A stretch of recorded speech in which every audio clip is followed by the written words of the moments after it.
Buenas tardes a todos los asistentes a este segundo jueves solidario. Soy Laura Quintero, tutora de la prestación del Servicio Social Humanista en la zona occidente, SEAD Medellín.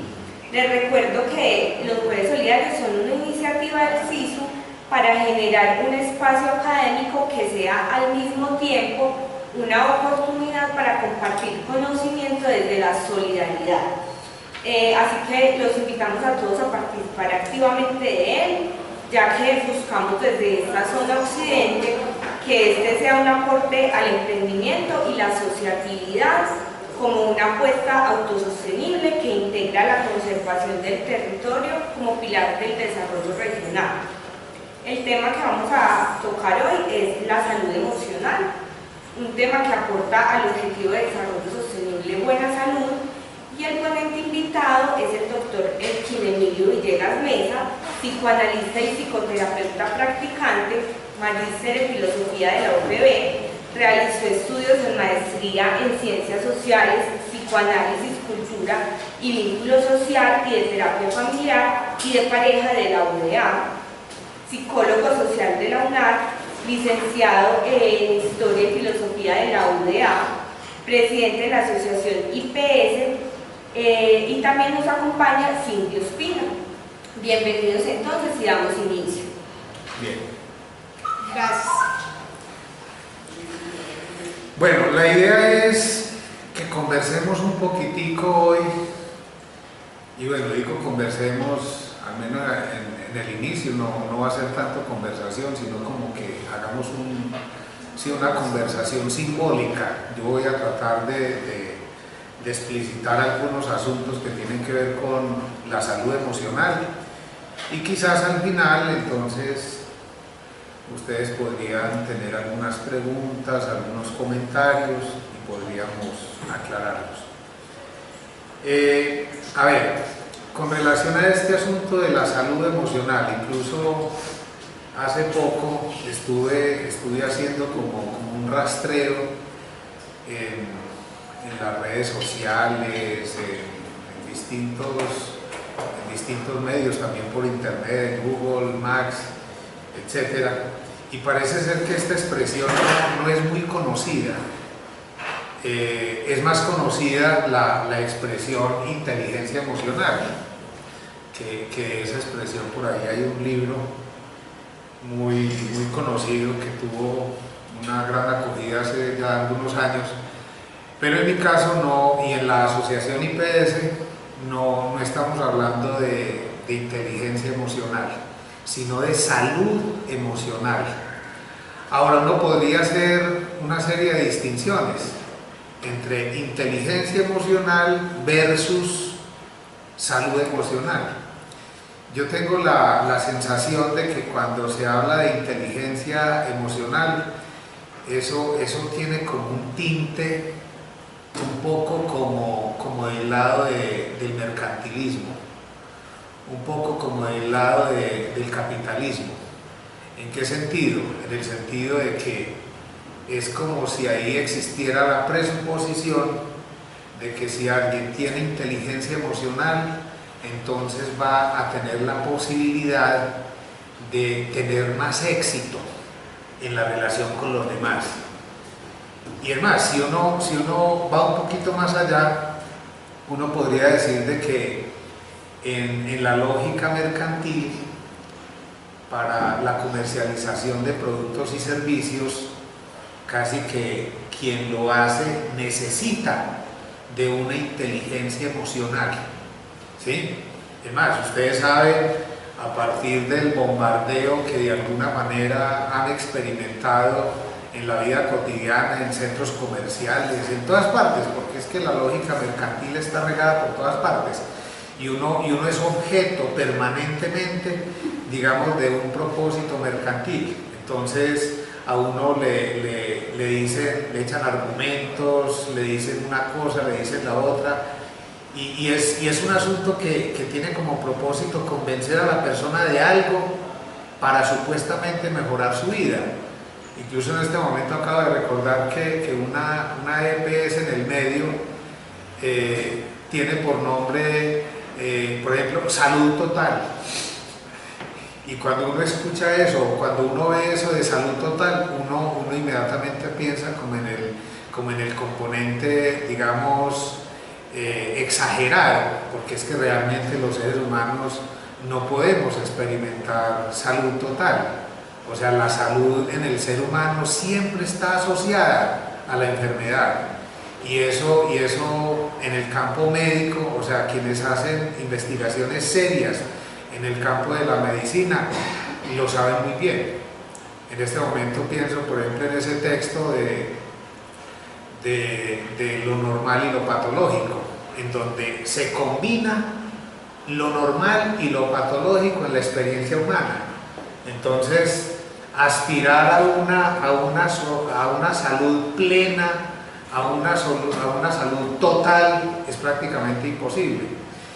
Entonces, haciendo como un rastreo de esto de la salud emocional, bueno, tengo que decir también que si la salud emocional se contrapone a la inteligencia emocional, es en el sentido de que la salud emocional es un asunto que cada quien tiene que procurar buscar, ¿sí? Mientras que la inteligencia emocional es un asunto que tiene que ver como con el colectivo y responde como a propósitos empresariales. La salud emocional, y creo que no es ningún anatema decir de que la salud emocional es un asunto que le concierne a cada sujeto, a cada ser humano, y es algo que cada ser humano habría de buscar, no con el fin de obtener una mayor rentabilidad a nivel económico, sino como algo que los mismos griegos consideraban como parte del buen vivir, de la vida sana, de la vida buena. Pero parece ser que los tiempos actuales, digamos que ponen el énfasis, ponen la atención en otros factores, y rara vez una persona como que se preocupa a fondo y en serio en eso de conquistar una vida sana, una vida buena, sin estar pensando, digamos, en los demás. Es como el asunto de la proliferación de los gimnasios. Mucha gente que va en esta ciudad y en el mundo entero a hacer ejercicio en un gimnasio, muchas veces está pensando más en el otro, en cómo va a agradar al otro con el cuerpo, pero hacer una verdadera gimnasia de la vida emocional, de la vida interior, es un asunto como que a pocas personas les interesa. Entonces, podríamos decir de que incluso desde la misma antigüedad clásica, el asunto de la salud emocional ha sido visto como algo sin mucha importancia. Preparando esta charla pensaba, por ejemplo, en el pensamiento de Sócrates, su discípulo Platón, y a su vez Aristóteles, que fue discípulo de Platón. Uno en ellos encuentra casi que una primacía de la razón por encima de la emoción. Ellos hablaban, por ejemplo Sócrates y Platón hablaban de dos mundos, el mundo sensible y el mundo inteligible, como dos mundos que estaban en oposición en el ser humano. Y vamos a ver de qué se ocupa realmente el mundo sensible. O sea, es que como su nombre lo indica, el mundo sensible es el mundo de la sensibilidad humana, y no solamente a nivel corpóreo, a nivel sensitivo, somático, corpóreo, sino que ese mundo sensible también tiene que ver con la sensibilidad interior, ¿sí? Que tiene que ver con el sentimiento y tiene que ver con el afecto.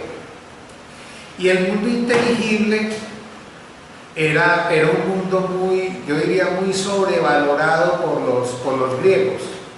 Y ustedes saben que nosotros, así no tengamos mucha conciencia de los efectos del pensamiento griego entre nosotros, lo real es que nosotros en muchos sentidos somos griegos y romanos, porque hemos heredado buena parte del pensamiento de los griegos y de los romanos, así no lo sepamos. O sea, si uno se pusiera a tratar de rastrear en el discurso, en la palabra, en nuestras costumbres, cuánto influjo hay de los griegos y los romanos en nuestras vidas, uno se quedaría sorprendido. Eso está ahí. Es más, lo podríamos decir con Freud, que eso está ahí en el inconsciente de todos nosotros. En el inconsciente todos nosotros de alguna manera somos cercanos a los griegos y a los romanos y hasta al hombre primitivo, pero no tenemos conciencia de eso. Entonces, cuando uno revisa esos textos de los griegos y los romanos y los pone en tensión con este asunto de la salud emocional, parece ser que los griegos, dada la primacía que le daban al asunto de lo inteligible, al mundo inteligible, o sea, al mundo de la razón, es como si los griegos mismos pensaran de que quien tenía una gran capacidad racional, entonces era un hombre sano y por ende un hombre feliz. Y resulta de que en el trabajo de indagación que yo he venido haciendo desde hace ya más de 20 años, pero con un afecto que a mí me ha llamado mucho la atención, y es el afecto del sentimiento de culpa, me he dado cuenta de que la vida emocional en términos generales, sobre todo cuando hay una vida racional, es un asunto que se tiende como a menospreciar. Cuando uno se pone a leer filosofía, uno se da cuenta de que en el pensamiento filosófico hay como una tendencia a sobrevalorar los productos de la razón y a no como que tener que ver mucho con los asuntos que tienen que ver con la vida emocional. Recuerden que incluso Platón decía que la persona más indicada para regir los destinos de la ciudad era el filósofo. Ellos creían eso, ellos pensaban que el filósofo, al ser un gran pensador, al cuidar de sí, supuestamente, al cuidar de los otros en términos políticos y al cuidar de las cosas en términos científicos, era quizás la persona más indicada para regir los destinos de la ciudad, para ser gobernante, para ser un buen gobernante. Y en ese sentido Platón le tenía como cierta fobia, yo diría como cierto desprecio a los poetas, porque de alguna manera él sabía que el poeta en algunos puntos tenía mucho que ver con la vida emocional. Ustedes saben ya en la práctica que es imposible leer poesía o sentirse, digamos, atraído por algún poema sin sentirse también tocado a nivel emocional. O sea, la poesía, digámoslo así, es un discurso. Es más, un psicoanalista decía una vez que entre las formaciones del inconsciente, o sea, el lapsus, el acto fallido, el chiste, el síntoma, los sueños, etc., incluso habría que incluir también la poesía, porque la poesía es otro medio a través del cual se puede acceder al inconsciente. Ahora, ¿qué es acceder al inconsciente? Es acceder nada más ni nada menos que a la vida emocional profunda. Es más, fue eso lo que le llamó la atención a Freud. Freud, en esa sociedad vienesa de finales del siglo XIX, se sintió atraído por el mundo de la vida emocional, por el mundo de la vida afectiva, y no tuvo reparos a la hora de bucear en ese campo y crear un dispositivo a través del cual logró finalmente que muchas personas hicieran a un lado, así fuera momentáneamente, su capacidad racional y se pusiera en modo sensible. Es el famoso procedimiento de la asociación libre, procedimiento que no tiene otra finalidad que la de lograr que la persona hable de lo que usualmente no se puede hablar,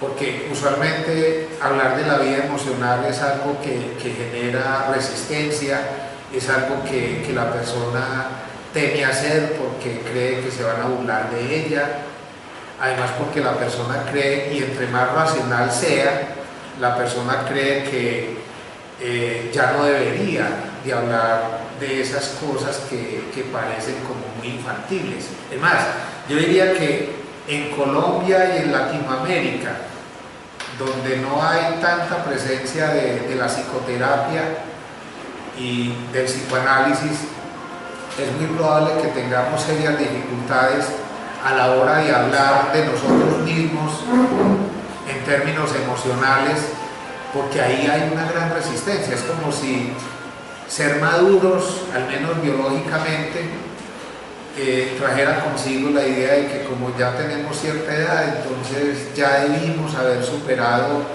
nuestras angustias, nuestras quejas con relación a nuestros padres, con relación a nuestra familia de origen. Y eso es falso, porque realmente lo que se ha descubierto, al menos del lado del psicoanálisis y de la psicoterapia profunda, es que el ser humano necesita poner en palabras esas cosas que tienen que ver con la vida emocional temprana para poderse liberar. Y el problema es que la filosofía, pues digo problema porque de todas maneras la filosofía no es un discurso todo, no es más, tampoco el psicoanálisis ni ninguna psicoterapia.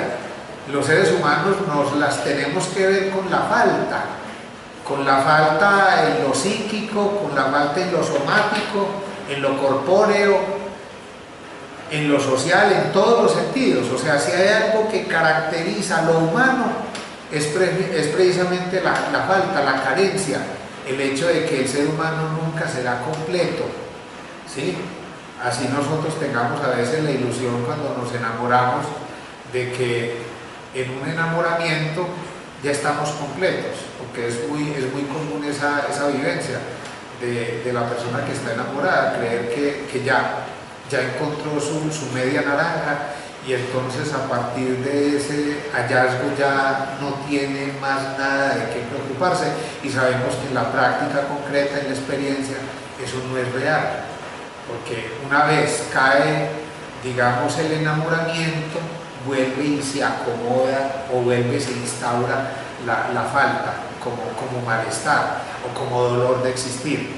Entonces uno podría decir, si entre los griegos había como una cierta evitación, había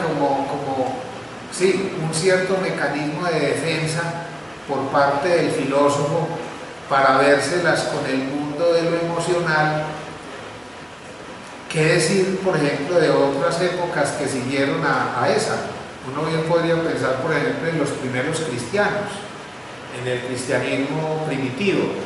Ahora, ustedes saben que el cristianismo tomó muchos aspectos del platonismo, eso del mundo sensible y el mundo inteligible fue también tomado por el cristianismo. Y ustedes saben que en el cristianismo todos los asuntos que tienen que ver con la vida emocional y la vida afectiva son vistos como con cierto recelo, ¿sí? Como una cosa prohibida.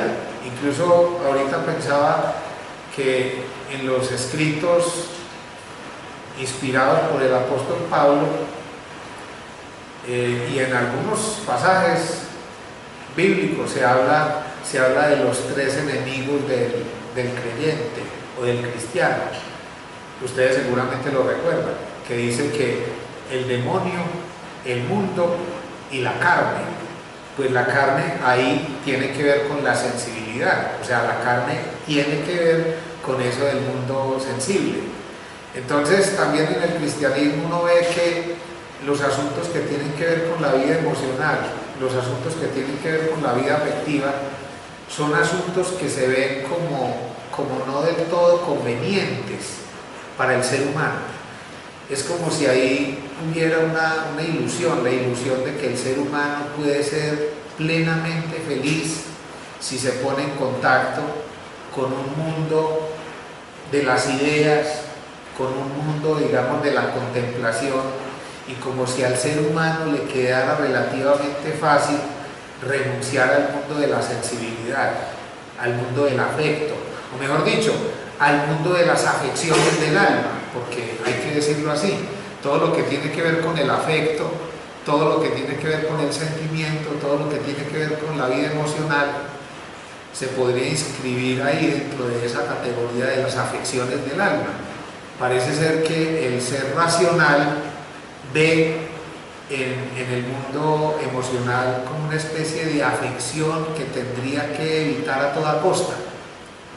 Y resulta de que ya después de muchos años de teorizaciones clínicas por parte de psicólogos clínicos, psicoterapeutas, psicoanalistas, psiquiatras, etcétera, etcétera, uno advierte que la vida humana no funciona adecuadamente, y cuando digo adecuadamente no quiere decir sin dolor y sin sufrimiento, porque el sufrimiento es constitutivo de lo humano, pero parece ser que el ser humano no funciona medianamente bien si no integra la vida emocional y la vida, digamos, racional. O sea, es una combinación entre el mundo sensible y el mundo inteligible. Ahora uno podría pensar en otras épocas posteriores a la del cristianismo primitivo y a la de la antigüedad grecorromana. Uno bien podría pensar, por ejemplo, en la Edad Media que inicia con la caída del Imperio Romano de Occidente y prácticamente se extiende casi hasta la época de la conquista de América, ¿sí? 1000 años duró la Edad Media, y en esos 1000 años pasaron cualquier cantidad de cosas relacionadas precisamente con el intento de suprimir de la vida humana la vida emocional. Yo que tengo también formación en el campo de la historia, en el campo de la filosofía, y que he podido leer muchos textos de muchos de los padres de la Iglesia, porque he leído a San Agustín, he leído algunos asuntos de Tomás de Aquino, etcétera, y de otros, y uno ahí ve esa preocupación. Por ejemplo, Agustín vivió una vida muy atormentada y casi que en una duda permanente de si era posible vivir solamente en el campo de lo inteligible, es decir, en el campo de las ideas y en el campo de la contemplación religiosa, o también era posible, o sea, pero como esto es constitutivo, ningún santo, digámoslo así, ha podido escapar a los influjos, digamos, de la demanda corporal o de la demanda emocional, porque es que si todos tuvimos una infancia y tuvimos una madre y quedamos marcados por esas experiencias propias de la relación con la madre, entonces ¿cómo se va a desentender uno de eso en la vida posterior? O sea, uno podría incluso, como les estoy proponiendo, uno podría pensar este problema de la salud emocional entre los griegos, los romanos, en el cristianismo primitivo, en la Edad Media, en el Renacimiento. El Renacimiento que se dice fue un movimiento que surgió en Europa, en Italia, y que, entre otras cosas, acabo de recordar de que este año se están celebrando los 500 años de la muerte de un florentino, o digámoslo así en términos generales, de un italiano notable como ningún otro que ha producido la historia de la humanidad. Y estamos hablando de Leonardo da Vinci, ¿sí? Y uno podría pensar, por ejemplo, en el esfuerzo de los renacentistas por retomar, digamos, el pensamiento griego y romano, porque a eso es a lo que apunta el Renacimiento. El Renacimiento apunta en la dirección de poder rescatar el pensamiento griego y romano, o sea, lo que quedó en punta y que de alguna manera quedó sepultado por el pensamiento cristiano y por la Edad Media. Lo que hacen los renacentistas es avivar ese pensamiento, retomar ese pensamiento. Y ahí uno también observa que hay como una cierta dificultad para asumir lo que tiene que ver con la vida emocional, aunque de todas maneras los artistas, si algo saben hacer, es precisamente poner a producir la vida emocional, ¿sí?, al servicio del arte, ¿sí? Yo diría que los que más se acercaron en el Renacimiento a la asunción de la vida emocional fueron los artistas, porque el artista, digamos que tiene una propensión muy particular para conectarse con el mundo emocional, yo diría que de manera indirecta, pero de manera indirecta y de manera sublimada, porque hacer arte implica tener una capacidad de sublimación, ¿sí? A lo largo de la historia uno podría ver que al ser humano le ha costado mucho poder asumir lo que tiene que ver con la vida emocional. Ahora yo les pregunto a ustedes, y es algo que también le propongo a Cindy para que conversemos, y es la siguiente pregunta: ¿por qué creen ustedes que al ser humano le cuesta asumir ese asunto de la vida emocional? ¿Por qué, por ejemplo, los filósofos prefieren racionalizar la vida emocional? Porque es que incluso el mismo Freud identificó ese mecanismo, el mecanismo de defensa de la racionalización y el mecanismo de defensa de la intelectualización, que son mecanismos a través de los cuales el sujeto se defiende de la posibilidad de asumir la vida emocional. Entonces la pregunta es: ¿por qué los seres humanos tendemos a resistirnos? ¿Por qué nos tendemos como a defender de la vida emocional? ¿Qué hay en la vida emocional que al ser humano le genera como cierta resistencia, como cierto malestar acercarse allá? ¿Usted qué cree decir? ¿Por qué cree que pasa eso? Bueno, yo diría que de pronto tiene que ver con la debilidad. ¿Con la qué? Con la debilidad, con la fragilidad, con ser frágiles. Porque es que en lo emocional uno está expuesto y es donde está lo más íntimo de uno. Eso de lo que uno no quiere que nadie sepa, donde... O sea, es como si al volver a lo emocional uno se volviera un niño. De nuevo, exacto. Un niño de nuevo. Y pues la niñez es muy angustiosa, porque en la niñez uno no tiene casi mecanismos para expresar y darle nombre a lo que uno le pasa. Entonces es como si uno recordara esa angustia y también la impotencia y no poder hacer ciertas cosas porque uno es pequeño, lo cual es lógico. Entonces yo creo que tiene que ver con eso, con que nos recuerda que somos vulnerables, que no somos tan fuertes, que necesitamos al otro. Y que pues, no somos omnipotentes. Y lo intelectual da como esa ilusión de que eso, no necesitamos a nadie. Es que ese es uno de los grandes problemas de la vida intelectual. Aquí no estamos hablando, digamos, negativamente de la vida intelectual. O sea, si no fuera por la vida intelectual, yo diría que sería de la especie humana.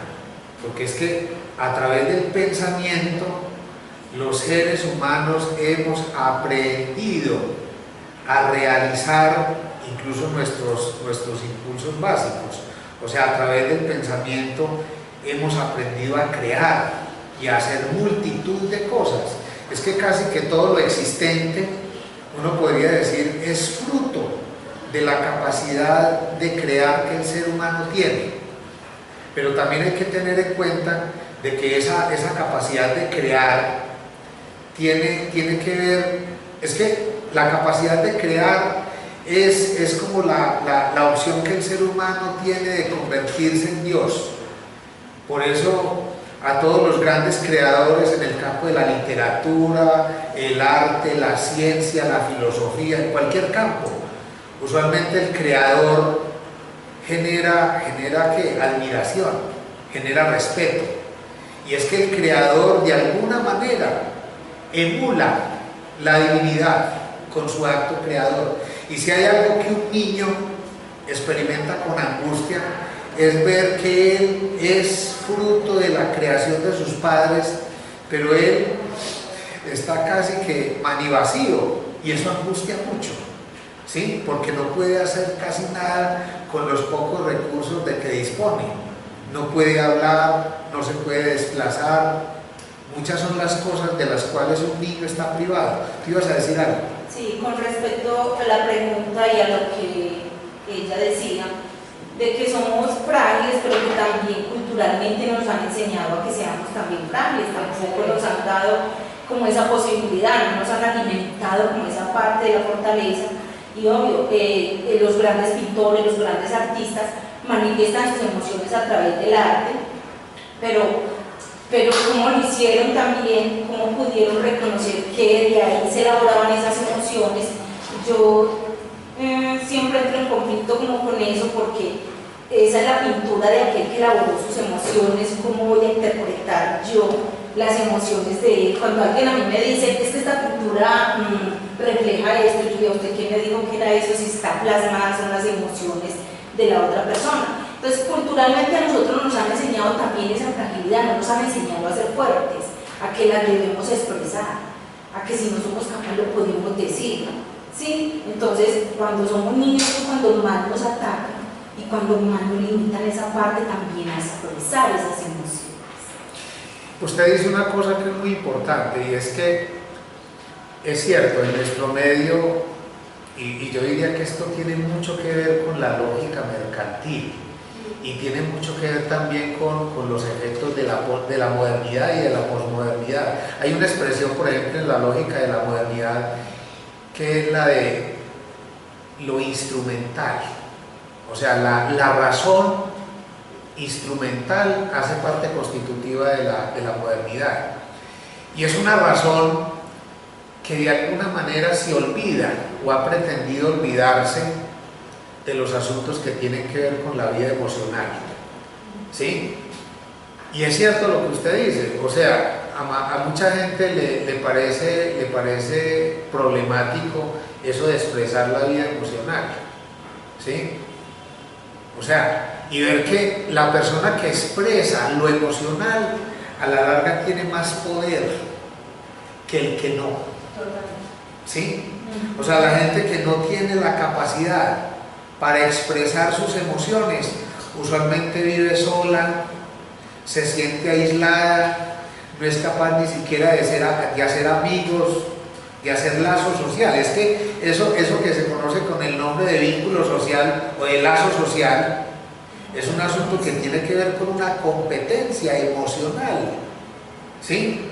De romper paradigmas, sobre todo los paradigmas del rechazo, de la burla, ¿sí? Cuando una persona es capaz de romper esos paradigmas, y ustedes saben que en el cine, en el teatro, en la vida cotidiana, todos de alguna manera tenemos el recuerdo de un amigo o de una amiga que conocemos, a la cual admiramos porque es una persona muy espontánea, y que usualmente ese tipo de personas generan como cierta envidia, porque tienen capacidad de relación, no viven muy atribuladas por el qué dirán. No viven como muy pendientes de pensar obsesivamente cómo se van a tener que conducir en la relación con los demás. No, es gente espontánea, es gente que habla y se ríe y echa chistes y a veces se descachan, pero tienen la capacidad incluso hasta reírse de sí mismas. En cambio, la persona muy perfeccionista vive a toda hora calculándolo todo, pensándolo todo, midiéndolo todo, y evitando poner de manifiesta su vida emocional, su vida afectiva, ¿sí? Ese es un problema muy serio, porque realmente ahí es donde el ser humano se priva de la posibilidad de ser, ¿sí? Yo diría que por eso en nuestro medio es tan difícil que la gente busque terapia, porque la mayoría de la gente quiere despachar todo lo que tiene que ver con su vida en términos racionales, ¿sí? Yo diría que es más fácil, siendo difícil, es más fácil filosofar que ponerse uno en la tarea de confiar en otro y ponerse uno en la tarea de hacer una especie de reconstrucción de su vida emocional, ¿sí? Es más, en nuestro medio uno observa que muchísima gente se preocupa por hacer cualquier cantidad de reconstrucciones, desde los políticos hasta la persona más humilde de cualquier ciudad, vive preocupada por hacer una reconstrucción, por ejemplo, de su casa, de sus avenidas, del barrio, en términos pues, materiales. Y ni que hablar, por ejemplo, de las cirugías estéticas. Mucha gente anda afligida porque tiene tal parte del cuerpo que no es grata para los ojos del otro y pretende hacer una reconstrucción ahí. Pero casi nadie se preocupa por hacer una reconstrucción emocional. Es más, esto suena hasta raro, si lo piensan bien.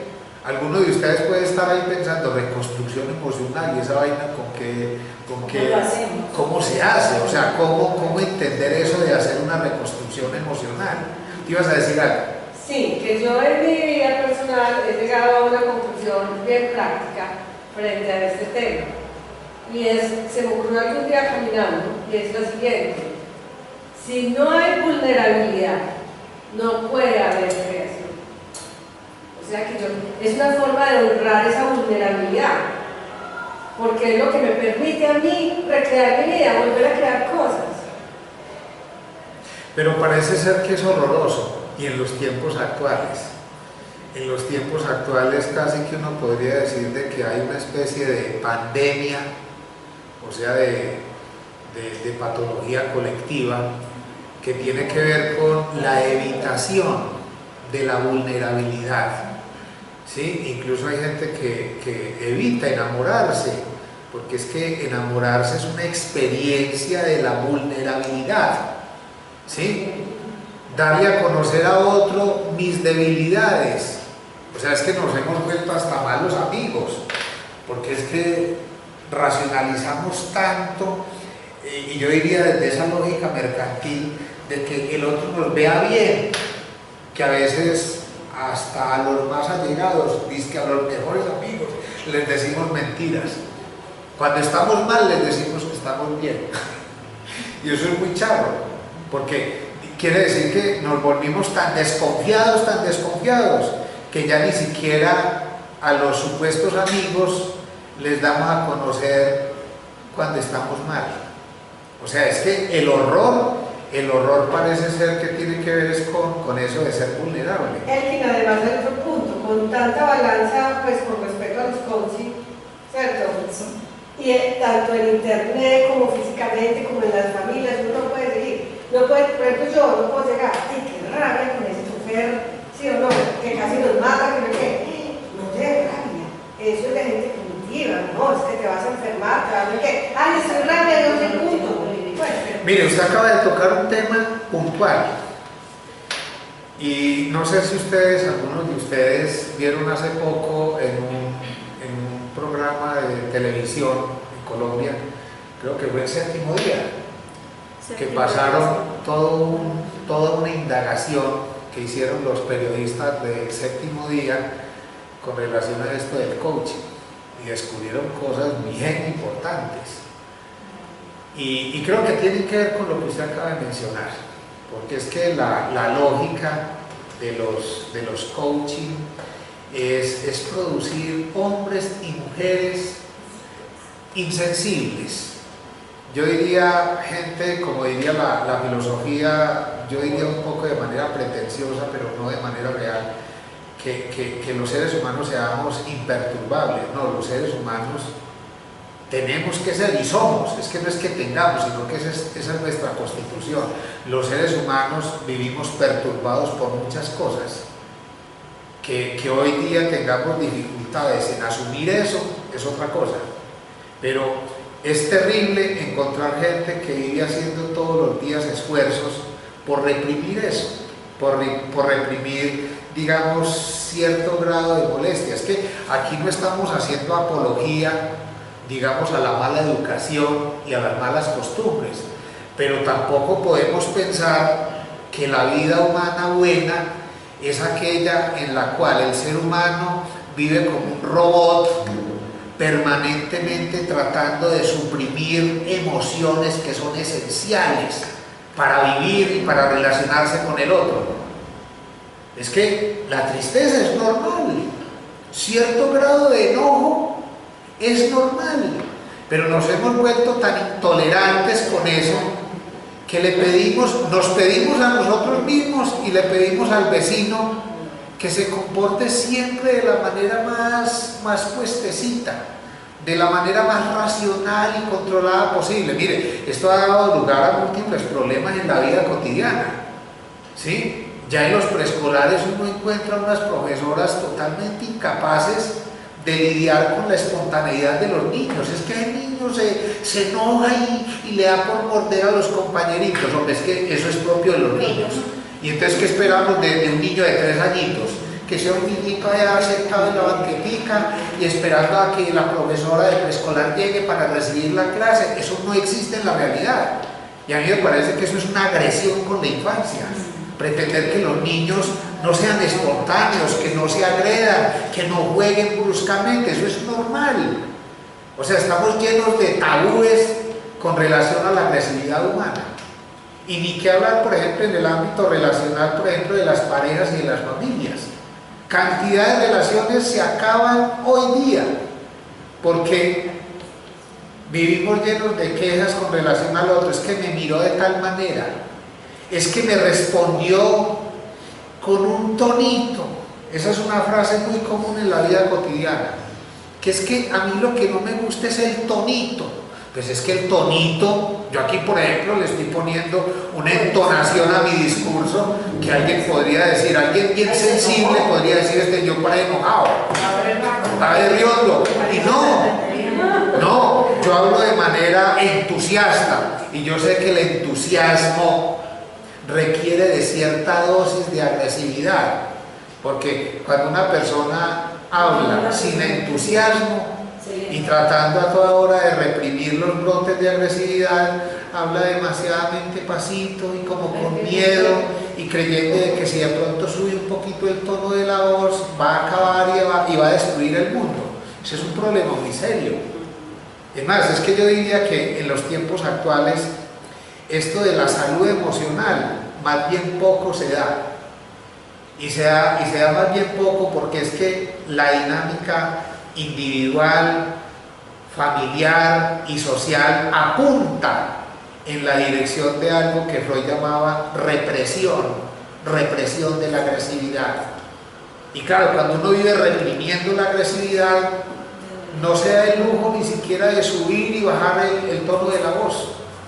Cree que por cualquier cosa de esas, entonces uno va a dañar al otro, lo va a insultar, lo va a maltratar. Es una cosa terrible. Doctor, quiero decir algo ahí. Entonces, se podría decir entonces que con este tema del bullying, que se da mucho pues ya con los colegios, con los niños, entonces es una manera también de victimizar al niño de una situación que es normal, pues porque su compañerito le contestó mal, entonces ya le está haciendo bullying. Y es una situación normal pues, que se ha dado desde siempre, que no es desde ya. Exacto. Que ya se llama bullying. Sí, pero antes pues también... Mire, y usted acaba de tocar un tema que es fundamental, porque es que mire que detrás de ese asunto del bullying hay una cantidad de organizaciones y de empresas que se sirven de eso, ¿sí? Porque es que la industria farmacéutica internacional, los propietarios de estas grandes firmas, están pendientes de cómo crear un medicamento o una determinada sustancia para supuestamente corregir algo de lo humano que no está funcionando bien. Yo diría que en los tiempos actuales hay una especie de hipersensibilidad para tratar con lo humano de lo humano propio y para tratar con lo humano del otro, ¿sí? Al punto de que cualquier brote de angustia, cualquier brote de tristeza, cualquier brote de envidia, cualquier brote de agresividad es un asunto que prende las alarmas y hay que llamar a unos y a otros, y hay que llamar a los padres de familia. A mí me parece que ese asunto del bullying tiene mucho de imaginario, ¿sí? Y tiene mucho de falta de tolerancia a la frustración de los maestros de los tiempos actuales. Es más, anteriormente, ustedes seguramente recuerdan lo que era la educación anteriormente. una profesora llegaba al salón y todo el mundo tirándose aviones y vaina y algarabía la más macha. Y eso era normal. Y eran señoras que tenían la capacidad de tratar de aplacar los ánimos allá. Y no vivían quejándose de esa vaina. No, sabían que eso era parte constitutiva de los chicos y de las chicas y que eso ella tenía que aprender a administrarlo, a manejarlo. Hoy día la mayoría de los profesores ante un aula así lo único que hacen es quejarse y quejarse que estos muchachos de ahora, como si los de antes hubieran sido distintos. No, yo diría que hay una intolerancia enorme a la frustración que se presenta con relación a la infancia, que se presenta con relación a la adolescencia, a la juventud, que se presenta en la familia, que se presenta en la escuela, que se presenta en la empresa, que se presenta en todas partes. Es como la omnipresencia de la intolerancia a la frustración.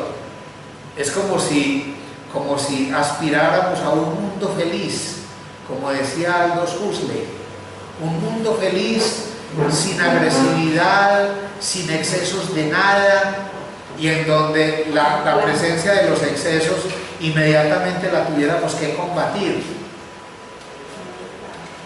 Es de salvar. Exacto, como si todo aquel que se sale, digamos, de esa perspectiva fuera considerado un salvaje. Y eso pasa en las empresas. En las empresas, alguien con una actitud más o menos salida de tono, ya lo están diagnosticando, ya le están diciendo que es muy agresivo. Y miren, por ejemplo, en psiquiatría, no es sino ir a las clínicas de reposo que hay en la ciudad o en el mental, para darse cuenta de que cuando un paciente más o menos se logra tornar agresivo, inmediatamente le están incrementando la dosis del medicamento. O sea, le tenemos horror a eso. ¿Qué iba a decir Cintia? Que con respecto a eso del bullying también hay algo muy curioso, y es que nunca se fijan en el niño que está recibiendo el bullying. O sea, el del problema es el que ataca, el del problema es el que insulta, pero ¿y el niño que está recibiendo el bullying? O sea, ¿por qué no se defiende? O sea, porque ese niño seguramente también tiene problemas emocionales, pero eso lo ignora, lo dejan de lado. O sea, el problema es el que ataca, no el que recibe. Lo que el que recibe también está teniendo un problema, porque no se defiende. No, y cuando alguno de esos niños o niñas logra manifestar la queja, pues queda patentizado también de que él también tiene el problema. Porque claro, como ya tiene en su cabecita la idea de que es que la conducta asertiva es la de ser de tal o cual manera, hay un imaginario al respecto. Entonces, si alguien es más o menos dinámico y alegre o espontáneo, eso representa un riesgo para otro niño o niña que tiene, digamos, una actitud demasiadamente suave, ¿sí? Yo diría que un sistema de funcionamiento así prepara para fracasar en la vida emocional, en la vida cotidiana. Porque es que un niño que nace en un ambiente familiar, en donde los padres hacen todo lo posible por sobreprotegerlo, por mantenerlo como en una especie de burbujita, de evitarle frustraciones y contactos indeseables con un mundo exterior caótico, esos niños yo diría que están destinados a fracasar en la vida en muchos sentidos, porque esos miedos quedan ahí tan bien sembrados que luego la persona siente que es incapaz hasta de caminar, porque cree que le va a hacer una hendidura a la carretera y entonces va a tocar llamar a los de obras públicas a que, pues, una cosa exagerada, yo lo digo así de manera exagerada, pero yo que he escuchado personas con problemas de neurosis obsesiva, uno se da cuenta de que uno de los grandes problemas en la neurosis obsesiva es con la agresividad. El neurótico obsesivo vive muy angustiado y tratando de quedarle bien a todo el mundo, tratando de agradar a todo el mundo y reprimiendo cualquier brote de agresividad. Y lo más curioso es que entre más reprime, más agrede. Total. Eso es lo más curioso. la gente que vive silenciosa, dice que procurando no dañar a nadie, es la gente más agresiva, porque es que no hay cosa más molesta, por ejemplo, en una relación de pareja, que hacer una reunión con el ánimo de pensar sobre algún asunto problemático de la pareja o de la familia, y el que tiene el problemita, o en una empresa, gente que se sabe que tiene capacidades y que tiene habilidades, pero calladita. O sea, es que la represión de la agresividad produce muchas inhibiciones. Inhibiciones para hablar, inhibiciones para pensar, inhibiciones para proponer. Yo diría que en este país hay mucha gente que tiene muy buenas ideas, pero casi nadie como que se atreve a que sus ideas sean tenidas en cuenta, a que sus ideas sean valoradas. Es que tener ideas y poner a las ideas a funcionar es un acto creativo y es un asunto agresivo. Esto que yo estoy haciendo aquí, para muchas personas puede ser vivenciado como una cosa muy agresiva. Por ejemplo, alguien bien tímido, con un mutismo y con un autismo bien complicado, alguien podría decir, uy, qué cosas tan terribles las que este señor está denunciando.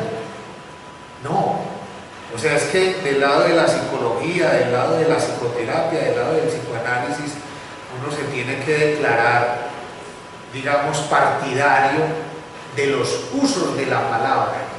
Cuando el ser humano reprime la palabra, el uso de la palabra se enferma. Por eso es que en la asociación IPS venimos hablando desde hace rato de un procedimiento, y lo hemos dado de llamar así, procedimiento de reconstrucción emocional. Alguien podría preguntar, bueno, ¿y eso cómo se hace? Yo puedo hacer un procedimiento, puedo aplicar un procedimiento de reconstrucción emocional yo solito. Difícilmente, porque uno pues, y no creo que lo vean los vecinos y los familiares muy bien, si uno se cierra por ahí en una habitación y dice hablar cosas, hablarle a quién pues, ¿sí? Al menos nosotros aquí creo que no estamos muy locos, porque tenemos un público que sabemos que nos está escuchando en vivo y en directo, tanto aquí materialmente como por un medio virtual. O sea, es necesario contar con el otro, ¿sí? Que ese es uno de los asuntos problemáticos en la contemporaneidad, que no contamos con el otro es como si no existiera. El otro de los tiempos actuales es la virtualidad. Ustedes saben que hoy día mucha gente vive por fuera del lazo social, porque vive pegado del chat, vive pegado de los dispositivos que hay en la actualidad, y que eso de alguna manera, o sea, es algo positivo en muchos sentidos, pero en otros sentidos es la muerte del lazo social, es la muerte de la relación con el otro, y eso produce una profunda tristeza, un profundo aburrimiento, una gran desesperanza. ¿Quién más iba a preguntar o decir algo? Sí, con respecto pues, a todo lo que se hablaba, igual pues hemos podido evidenciar que se nos ha prohibido siempre manifestar nuestras emociones desde diferentes formas, que hoy por hoy, como lo decía la compañera, se nos prohíbe inclusive porque ya ni siquiera no es porque no queramos relacionarnos con el otro y contarle, sino porque al otro ya no le interesa. O sea, ¿de dónde viene esa falta de interés? Porque el otro me cuente. Es porque se ha vuelto ya un tema tan común, o porque hemos evidenciado que el otro lo ha cogido más desde costumbre, digamos, siempre estarse quejando de lo mismo, ¿sí? Que eso nos ha generado pereza, y otra vez lo mismo, o sea, ¿cómo estás? Mal, y ya no le preguntamos, no, pues, ¿y mal por qué? No, sino que ya le decimos, no es raro en vos, o sea, lo digo porque a mí inclusive también me pasa. Ha sido un factor que se ha vuelto una costumbre de estar en esa queja, o de al contrario estar diciendo estamos bien porque sabemos, identificamos que al otro ya no le interesa. Pero mira, ahí hay una cosa que tiene que ver con la dinámica actual, y es que se ha proliferado tanto el discurso mercantil de la actitud mental positiva, Es más, yo diría que esto hace parte de la mentalidad empresarial de los tiempos actuales. Y en la vida empresarial hay como una especie de paradigma, el paradigma de que hay que tener siempre actitud mental positiva. O sea, es que a todo empresario le conviene que todos sus empleados estén en modo actitud mental positiva. Es como si en la vida empresarial hubiera como un temor a que se filtre la actitud mental negativa. Es más, ustedes saben que en la vida empresarial le tienen cierto rechazo a la gente que se le ve negativa. Es que el fulanito de tal es muy negativo. Es más, de hecho, cuando una persona va y se presenta a una empresa y tiene que dirigirse a un público que es el público de los que ya hacen parte de la empresa, usualmente la persona sabe que una de las cosas que tiene que decir en esa presentación para que lo acepten es decir que es una persona muy positiva y muy sociable. Diga lo contrario y verá que no le dan el empleo. Nosotros lo llamamos. ¿Sí? Después lo llamamos. Entonces la persona tiene que mentir. Si tengo un problema depresivo a cuestas, en esa primera reunión tiene que decir que es una persona solidaria, amable, querida, entusiasta, alegre, muy propositiva. No es que no que miren las hojas de vida. ¿Sí? Cuando una persona hace su hoja de vida, usualmente hay una presentación y usualmente eso es un sartal de mentiras, porque la persona dice que sabe trabajar en equipo. Si hay algo que aprendí en mi pregrado, mejor dicho, fue a trabajar en equipo, a ser solidario con el uno, con el otro. Yo tengo la capacidad de hacer tal cosa, de tal otra. Otra cosa es en la práctica. ¿Por qué? Porque es que muchas veces hablamos desde el deseo y no hablamos desde nuestra realidad emocional. Claro, como estas cosas se ven como una cosa muy negativa. Es que miren que hablar de la vida emocional o invitar a hablar de la vida emocional es como si ahí hubiera entrado un mensaje negativo. Hablar de la vida emocional. Entonces, claro, todos de alguna manera estamos permeados por ese discurso. Entonces quisiéramos estar en relación con un otro alegre, contento, que no traiga nunca, digamos, un mensaje negativo, o sea, nos fastidia. O sea, ya hemos hecho de ese discurso un discurso tan propio que incluso ya al familiar, al amigo que está enredado en un problema depresivo y que no puede hablar de otra manera, porque es que el depresivo no puede ser positivo. La verdad es que el depresivo vive en una noche eterna. ¿Sí? Los días, mejor dicho, para el depresivo no hay diferencia entre el día y la noche, digámoslo así. El depresivo vive en un túnel, ¿sí? Como decía Platón a propósito del mito de la caverna. O sea, el depresivo no conoce la luz. Y si llega a tener un mínimo contacto con la luz, como ya está tan acostumbrado a la oscuridad, rechaza la luz, que es un poco lo que le pasa, por ejemplo, al depresivo. El depresivo se acostumbra a vivir triste, a vivir solo, a vivir desesperanzado. Y cuando esa persona comienza a tener algún contacto con alguien que lo trata bien o con alguien que confía en él o en ella, la persona comienza a racionalizar eso y a pensar de que es que le están mintiendo, que es que lo están manipulando. O sea, está acostumbrada a vivir en un mundo de penumbra, de negativismo, de falta de ideas, de falta de creatividad. ¿Sí? Yo diría que Colombia tiene mucho de eso, lo que pasa es que no nos damos cuenta. A veces tratamos como de maquillar esas realidades como el pibe diciendo todo bien, todo bien. Sí, todo o sea, y resulta de que las palabras en la vida cotidiana no son lo suficientemente sinceras.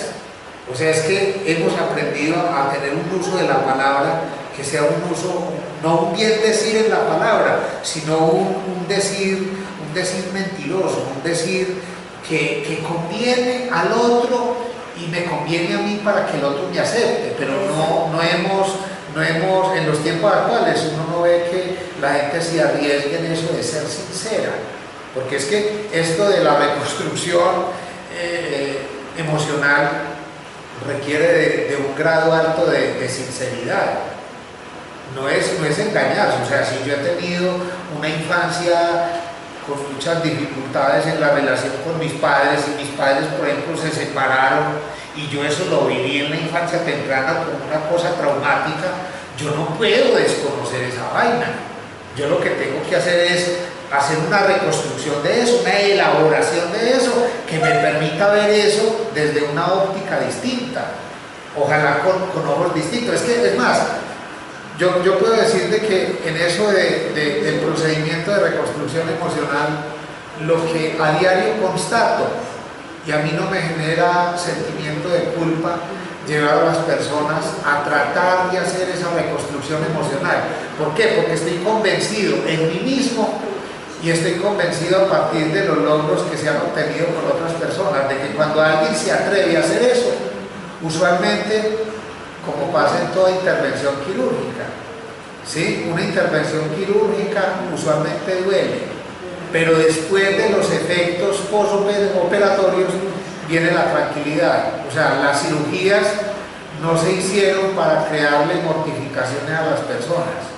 No, después de una cirugía se espera que la persona se sienta mejor. Lo mismo pasa con un procedimiento como estos, con el procedimiento de reconstrucción emocional. Se espera que después de un determinado tiempo, esa persona que antes tenía dificultades para recordar cosas relacionadas con un dolor o un malestar experimentado en la infancia temprana, puede hablar de eso con tranquilidad. En este país hay cantidad de gente que tiene duelos sin resolver y evitan a sus familiares, evitan a uno y a otro, porque ese otro siempre viene como a recordarle algo y no me toque ese tema. Hay gente que está tan llena de tabúes y de temores que no tiene sino como 2 o 3 temitas para conversar con el otro, y no es sino que el otro medio le ayuda a ese asunto que tiene sin resolver y corta relación. Hasta aquí, no hablemos más. Y hay gente que llega a estar tan predispuesta con eso que no puede ver noticias. Hay gente que dice, es que yo no veo noticias porque es que eso es mucho negativismo. Hombre, ¿qué le pasa? Hay gente que tiene por política, dice que no ver noticias, que porque es que ver noticias es ponerse uno en contacto con lo negativo y con lo difícil de este país. Y entonces, ¿qué hacemos? Ese es el país en el que vivimos. Y si uno no tiene la capacidad de afrontar las condiciones sociales, económicas, educativas, de salud, etcétera, del país en el cual vive, entonces, ¿dónde vive usted, por Dios? Ay, sí, bueno, si son muy amarillistas, uno tiene que tener la capacidad de darse cuenta de cuándo le están transmitiendo una vaina amarillista y cuándo no. O sea, es que hay que tratar de ser también dialécticos y pensantes con esos discursos y con esos mensajes. ¿Alguien quiere decir algo más? Yo te quería preguntar, ¿la forma como ustedes hacen la reconstrucción emocional es a través del psicoanálisis o hay otra propuesta? Pues yo diría que no es solamente a través del psicoanálisis, yo diría que es una combinatoria de distintos procedimientos clínicos de la psicología, obviamente del psicoanálisis, pero también de la psicoterapia. Mire, en terapia familiar y de pareja, sobre todo en materia de terapia familiar, hay cualquier cantidad de propuestas, de escuelas de terapia familiar en el mundo. Entonces, lo que hemos venido haciendo en los últimos años, además, usualmente cuando uno llega a una síntesis de estas, ahí está presente también como el tinte personal, el matiz personal. Yo diría que ahí hay un problema porque es que a veces cuando nos mencionan la palabra psicoanálisis es como si viniera a nuestro pensamiento la idea de que el psicoanálisis es una sola práctica. Y yo una vez lo dije por allá en un evento internacional y me miraron con cierto desagrado, y me sostengo, incluso hasta lo escribí, salí de ese congreso y escribí un párrafo para un libro que se publicó en el 2012 que se llama Cura del sentimiento de culpa y de la depresión, núcleo de la formación del analista, y en esa ocasión dije que era que a la larga no existía, y así lo pienso en este momento, no existía eso de el psicoanálisis lacaniano, o el psicoanálisis freudiano, o el psicoanálisis milleriano, no. A mí me parece que todo analista, si bien es partidario de un constructo teórico, la práctica de ese analista es una práctica singular. Sí, porque es que nadie puede practicar nada a la manera de. Es más, piensen ustedes, por ejemplo, en los oficios más simples, como por ejemplo la hijita que fue siempre muy obediente con mamá, y entonces mamá que pretendió ayudarle, a enseñarle a que aprendiera todo lo que ella sabía para que la hijita luego se casara muy bien. Entonces le enseñó a arreglar la casa, a hacer el sancocho de tal manera o tal otra. Yo les aseguro que si uno pusiera, por ejemplo, uno de estos que sabe de cocina, estos maestros que hay de cocina en todo el mundo, estos chefs que son expertos en sabores, ¿sí? ¿Se acuerdan de ese programa que hubo en nuestro medio de Masterchef? Esos tipos desarrollan una habilidad, así como el músico desarrolla una capacidad para identificar sonidos que otro más o menos sordo, que la mayoría de los que no tenemos esas habilidades podemos ser considerados sordos. Es que es más, mira, esto tiene explicación en lo que usted decía ahorita a propósito de la obra de arte. Lo que pasa es que hay emociones que son universales, ¿sí? Y en ese sentido es que es válido y es pertinente que, por ejemplo, un crítico de arte o alguien experto en la obra de un determinado artista diga que ese artista quiso transmitir tal o cual cosa. Es más, ahí hay una relación muy estrecha entre psicoanálisis y arte. ¿Sí? Entonces, el asunto es bastante complejo. Doctor, alguien en el chat le está haciendo una pregunta, si no estoy mal, profesora. No es una pregunta, es una afirmación de lo que nos comentaba ahorita Cindy, que dice, María Simaca nos dice, porque la vida emocional tiene un factor de debilidad. ¿Por qué? No, es una afirmación. Es una afirmación a la primera pregunta. Una respuesta. Sí, exacto, sí. Sí, no, es que, pero hay que tener en cuenta una cosa, hay que resignificar ese asunto de debilidad. A mí me parece que hay un problema a la hora de pensar la vida humana como débil. O sea, es que la debilidad humana es también una fortaleza, ¿sí? Si hay algo que el artista sabe administrar es precisamente la debilidad. Es que ¿por qué tenemos que ser algo así como el soldado universal? Eso es una cosa medio delirante. Y miren, esto que estamos diciendo tiene que ver con dos conceptos que, por ejemplo, Freud encontró en su práctica clínica, y son los conceptos de feminidad y masculinidad, ¿sí?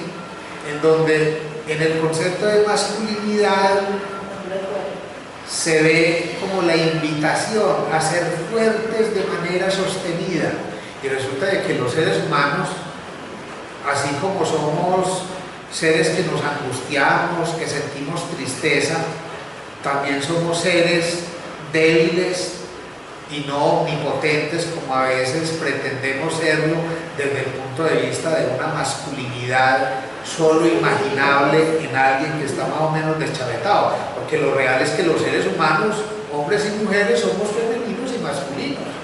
Entonces, dependiendo de las circunstancias, nos toca a veces operar con la masculinidad y otras veces operar con la feminidad. Entonces, cuando el otro llega a contarnos un problema y a quejarse, puede que nosotros nos ericemos y nos molestemos, uy, qué pereza.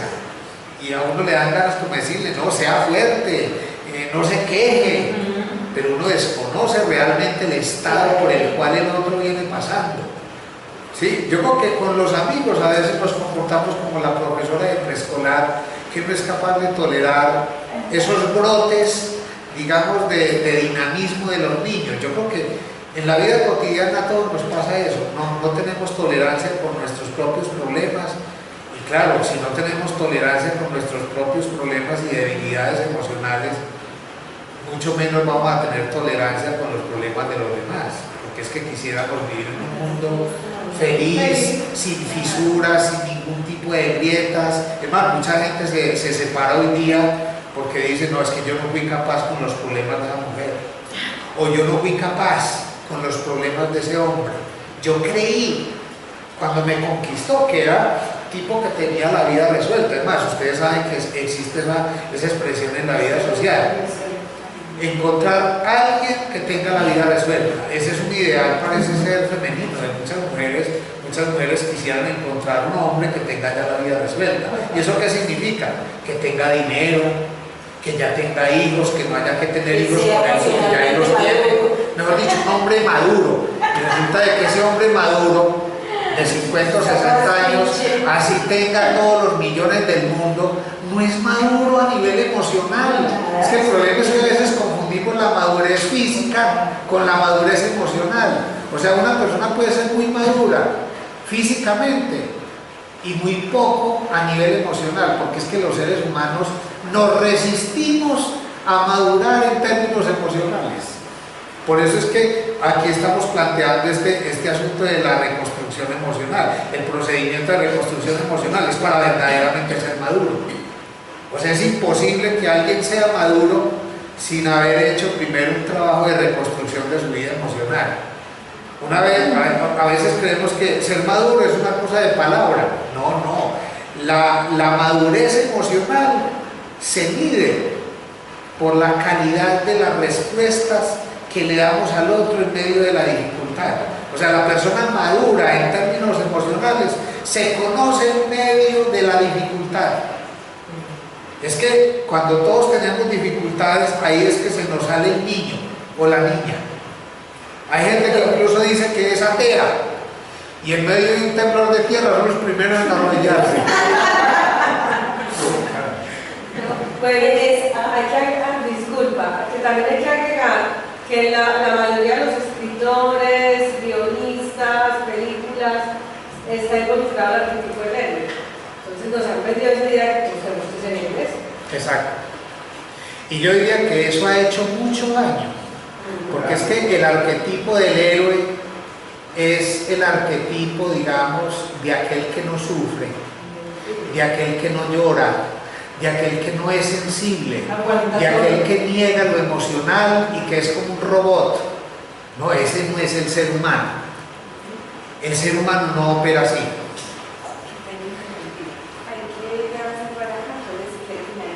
Bueno, no, vamos. Es más, si tienen alguna otra pregunta. Sí, doctor, con respecto a la introducción que usted hizo, pues que confundimos los términos de inteligencia y salud. Entonces ahorita cuando lo planteaba y decía la reconstrucción emocional, esa madurez, entonces esa madurez está conectada con esa inteligencia emocional, o definitivamente hay una diferencia ahí más concreta en cuanto a esa inteligencia emocional y a esa salud. Yo creo que en un trabajo de reconstrucción emocional algo de esa inteligencia aflora, pero yo diría que no en el sentido mercantil que ahorita lo estaba mencionando, porque es que mire que son dos. O sea, una cosa es apropiarme de técnicas, de tácticas, de estrategias para ser competente en términos emocionales, para conseguir novia, novio, esposo, esposa, para conseguir un buen empleo y ser una persona exitosa en la vida social. Eso es una cosa.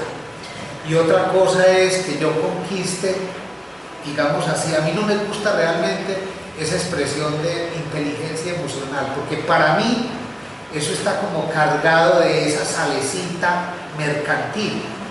Y cuando uno hace las cosas como con esa pretensión, eso falla. En cambio, cuando uno hace una reconstrucción emocional a fondo, yo creo que eso lo torna a uno sensible en términos humanos y en términos de sinceridad. Entonces ya uno se relaciona bien con el otro porque eso le representa a uno un placer y una satisfacción y no precisamente una manera de descrestar y de quedar bien con el otro. ¿Sí se pilla la diferencia? Sí, completamente. O sea, mientras la salud emocional apunta es a una rectificación en el sí mismo de cada quien, la inteligencia emocional es como una invitación ahí como medio como artefacto, como una vaina ahí como si uno aplicara un procedimiento para obtener un fin, y eso es lo que a mí no me logra como calar, ¿sí? Porque me parece que ahí no hay realmente salud emocional. O sea, uno puede que tenga inteligencia emocional, pero no salud emocional. Es más, de hecho, y lo voy a decir, esto va a sonar fuerte, es muy probable que muchos políticos tengan inteligencia emocional. Es más, de hecho yo me atrevería a decir que el sujeto perverso del que hablaba Freud y del que hablaba Lacan puede ser alguien que tiene mucha inteligencia emocional, pero a la larga no tiene salud emocional, porque es que cómo se conduce uno con el gran negociante, cómo se conduce uno cuando está en presencia del gran político, como con cierta desconfianza. Todo lo que dice uno dice. En cambio, quien tiene realmente salud emocional, a la larga no pretende mayor cosa. Es alguien que se da, que dice las cosas así de manera desprevenida. Yo diría que hay mayor bondad en quien experimenta salud emocional que en aquel que ostenta inteligencia emocional. Me parece a mí, en términos lógicos, en términos sensibles. Es más, de hecho, yo creo que yo desde hace más o menos 20 años vengo como sopesando lo uno y lo otro. Lo que pasa es que, dado que últimamente he venido sistematizando esto, he logrado como darme más cuenta del asunto. Es más, en este momento estoy terminando un libro que se va a llamar La salud emocional, el bienestar y la tranquilidad del alma, ¿sí? Y tiene que ver con esto, y tiene que ver con un concepto que en otros libros míos es clave, y es el concepto de reducción de los imperativos del superyo. Es que claro, cuando uno tiene un superyo crecido que solamente le pide a uno resultados. Es más, yo diría que la famosa inteligencia emocional está del lado de los imperativos del superyo. Hay una especie de superyo colectivo que una psicoanalista francesa, Colette Soler, llama los imperativos del capitalismo. O sea, el capitalismo es un discurso y a la larga hace parte, digamos, del superyo, un superyo capitalista. El superyo capitalista es un imperativo que le dice a todo el mundo que tiene que ser muy competente, muy inteligente, muy sagaz para conquistar el corazón del otro, así luego a ese otro se le deje tirado. O sea, es una cosa del orden de la manipulación. Eso del capitalismo, del superyo capitalista, me parece que está en sintonía con lo de la inteligencia emocional, ¿sí? Pero es una inteligencia perversa que tiene la única pretensión de utilizar al otro, ¿sí? Y luego dejarlo tirado. En cambio, la salud emocional a mí me parece que tiene más de salubridad real y tiene más de consideración en la relación con el otro. Es que si en los tiempos actuales la gente vive muy deprimida, muy sola, muy triste, me parece que tiene que ver con esos síntomas actuales, en donde a la gran mayoría de la gente no le interesa tener una actitud verdaderamente buena en la relación con el otro. A mí me parece que es ahí donde está el problema. Muy bien, muchas gracias. Bueno.